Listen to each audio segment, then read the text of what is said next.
और जहां तक इंडिया ब्लॉक की बात है तो इंडिया ब्लॉक उत्तर प्रदेश के अंदर एकजुट है। 2027 के चुनाव में समाजवादी पार्टी कांग्रेस साथ मिलकर लड़ेंगे और हम लोग प्रयास ये करेंगे कि पूरा इंडिया ब्लॉक एकजुट होकर पूरे देश में एक बड़ी मुहिम चलाए कि जिस तरीके से भारतीय जनता पार्टी लगातार देश के सारे हमारे लोकतांत्रिक पिलर्स को खत्म करने का काम कर रही है, उसको बचाने के लिए एक बड़ी मुहिम शुरू करने का काम कर रहे हैं। निश्चित बहुत ही निंदनीय है और मैं तो ये कहूंगा कि लोकतंत्र में शायद ही कई सालों बाद हमने ऐसा देखा कि एक जनप्रतिनिधि के साथ इस तरीके का बर्ताव और जिस तरीके से इसको अमली जामा पहनाने का प्रयास किया जा रहा है, कहा जा रहा है कि जनता थी, वो सीधे तौर पे वीडियो में दिखाई दे रहा है कि पहली चीज तो वो अंडे नहीं फेंके गए, बड़े बड़े पत्थर फेंके गए एक जनप्रतिनिधि के ऊपर। उसके साथ साथ वो सभी लोग जनता नहीं थी, वो भारतीय जनता पार्टी के पेड वर्कर्स, उन्होंने वहां पे आके माहौल खराब करने का प्रयास किया। आप बताइए, कोई सांसद अगर अपना कार्यक्रम लगा के कहीं जाता है तो पुलिस फोर्स की, वहां की जिले की पुलिस की जिम्मेदारी होती है उसकी सुरक्षा को देखना। जब उन लोगों को इस बात का इंटेल था कि ऐसी कोई घटना हो सकती है वहां पे, तो क्यों नहीं उन्होंने उचित सुरक्षा दी? और सुरक्षा ना देने के बाद किस तरीके की घटना हुई वहां पे, एक जनप्रतिनिधि के साथ अगर इस तरीके का होता है तो मैं तो यही कह सकता हूं कि आने वाले समय में भारतीय जनता पार्टी तो किसी भी सांसद के साथ कुछ भी करा सकती है। जिस तरीके से अभिषेक बैनर्जी एक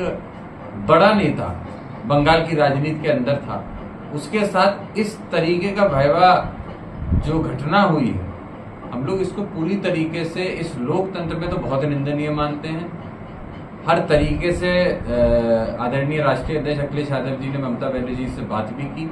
और उनको भरोसा भी दिलाया है कि हर तरीके से हम उन लोगों के साथ हैं।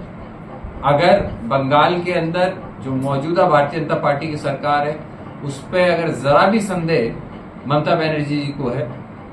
तो आदरणीय अखिलेश यादव जी ने भी इस बात को कहा कि हम उनका इलाज बाहर करा लेंगे और कहीं भी जहां चाहेंगे वहां करा लेंगे, लेकिन हम भारतीय जनता पार्टी पर कहीं भी भरोसा नहीं करते। सांसद जी, आपने देखा होगा 2014 से पोजीशन भी है, बड़ी पार्टी है, चौथे नंबर की टीएमसी,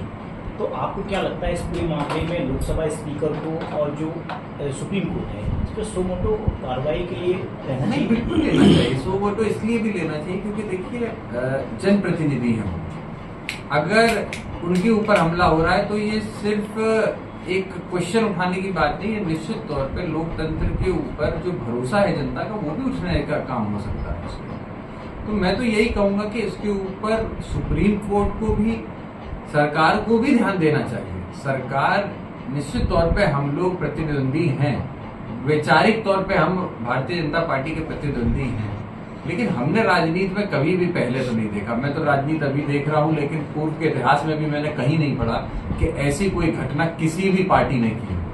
बड़ी बड़ी पार्टियां आई, बड़े बड़े लोगों की सरकार रही, लेकिन इस तरीके की घटना हमने कहीं नहीं देखी। और अगर हमें लोकतंत्र को जिंदा रखना है इस देश के अंदर,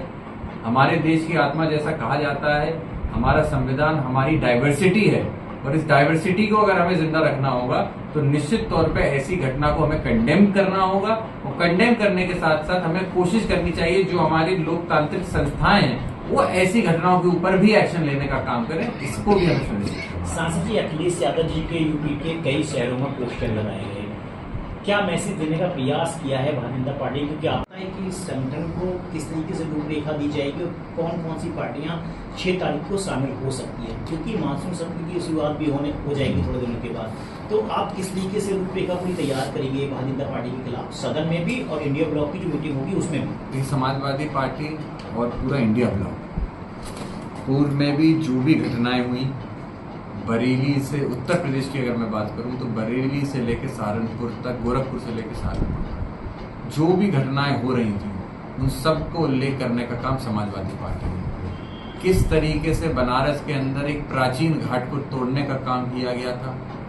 उसकी बात हम लोगों ने उठाने का काम किया। किस तरीके से यहाँ शिक्षा मित्रों के साथ जो अन्याय किया जा रहा था उसको समाजवादी पार्टी ने उठाने का काम किया। और ज्यादा दूर न जाके बदायूं की बात करें तो एक बहुत भयावह घटना